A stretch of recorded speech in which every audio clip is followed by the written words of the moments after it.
Here we are, 24 hours, give or take, from game one. Care to share your starting lineup? Any lineup information you'd like to share? I'd like to tell you it all. No, you know what coaches are like, and I love that reporters never stop trying. They never stop. No, I'm not going to share that, but I will say that we talked about when we got to Quebec, it was the end of phase one and the beginning of phase two. We're finished phase two, and now we feel like, okay, let's get going for real. We were very happy with the way it went, both first phase and I would say the second phase. So we're just excited to get started. It looked like the way your routines, especially with the fourth line, the Turcotte line, some mixing and matching. Have you settled on what that part of your lineup will look like for game one? He just tried it a different way, didn't he? He just did. He'd make a good lawyer. Yeah, okay. You know what? No, not necessarily. I think, Andre Lee went down, and now he's back. I think Turks were pretty settled on Turk in the middle, and then we'll just have to wait on the last one.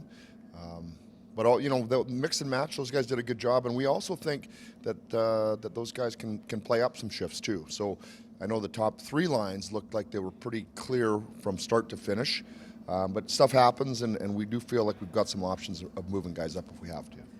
There's been a lot of talk about Quentin and moving to center, and we just chatted with him, and he's very eloquent about what that means.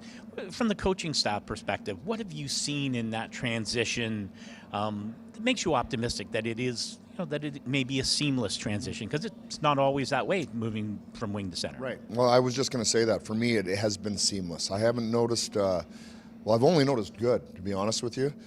He did let his center go on a neutral zone face-off. We showed that. We talked about that this morning. It's probably if I had to nitpick at one thing that jumped out at me anyways, that was the one time. So you're talking about 4 exhibition games and only having one, breakdown defensively. That's pretty darn good. So, and he had a real strong offensive preseason. So it's the beauty of this whole thing is really haven't worried about him from the start and don't have any real concerns with them at all defensively. Jim, when you look at Buffalo, what challenges do they pose for your team? Well, we haven't historically had great games in here, and I don't know what the reasons are for that. I've experienced 2 of them. They didn't go very well. But they're a team with a lot of skill, fast, as we know, some real high-end players up front and on defense. So if you're not tight, they can score, and we've borne witness to that here. So I thought we played really tight in preseason for the most part, especially those last 2 games when we had everybody together. So we want to make it difficult for them to try to get chances on us. That's the makeup of our team. And so if we're doing that, then we'll have to have them adjust us a little bit. Not a lineup question, but just Andre Lee traveling with the team. And what are his expectations, or what are your expectations of him? It's a pretty big step for him in his career. Yeah, well, he's kind of passed every hurdle along the way. It's the training camp where it was lots of players, and he jumped out at us. Okay, good for you. Now let's get you in an exhibition game. Well, he jumped out at us again. Okay, let's get you in a game, against Boston or Florida that's close to their starting lineup, and then he's right there again. So the one thing I would say about him is every game that he's rose to the challenges, each step has gone. Now it's going to get higher again, so that'll be his challenge to show us that now in a National Hockey League regular season, he can be a good contributor to the team. How does him raising his own bar maybe affect other players too and their expectations when you're looking at, it's kind of a good problem to have, I would think, for you, but for other players who are trying to stay in the lineup? It's competitive. It should be competitive. It isn't always competitive. Sometimes there's maybe a bigger gap between 12, 13, 14 forward, whatever you might want to be. I think for our team this year, anyways, with what we have on the roster with the 13 forwards, it's really tight. Yeah. It's really, really tight. Just on for you again.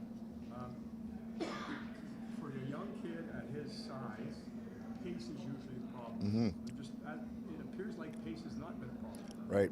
Well, it's 2 things. You say, okay, the big guys, they're either hitting but they can't get there, or sometimes they skate well but then they're not going to be physical. So that's oftentimes and then you got a guy like Andre who is found the sweet spot. He's a big guy who consistently finishes his checks. And so, that's allowed him to do as well as he had. He can get there to finish, and he's willing to finish, and he knows the job, he knows the role. So, that's what's got him to where he is here today through our training camp. I'll be honest, did not expect it. And I knew good things about him. The minor league coaches were saying great things about him, especially about his character, his off-ice character as well. So we took note of that. But much like Alex Laferriere last year, who we didn't expect to be around the team on the final roster, Andre fits that bill. It's the beauty of hockey. Everybody wanted to build the roster in the summer. They were asking me, who, sometimes you just don't know. You hope things like this will happen, and you feel really good for a young guy coming out of the blue and being on the roster to start the NHL season.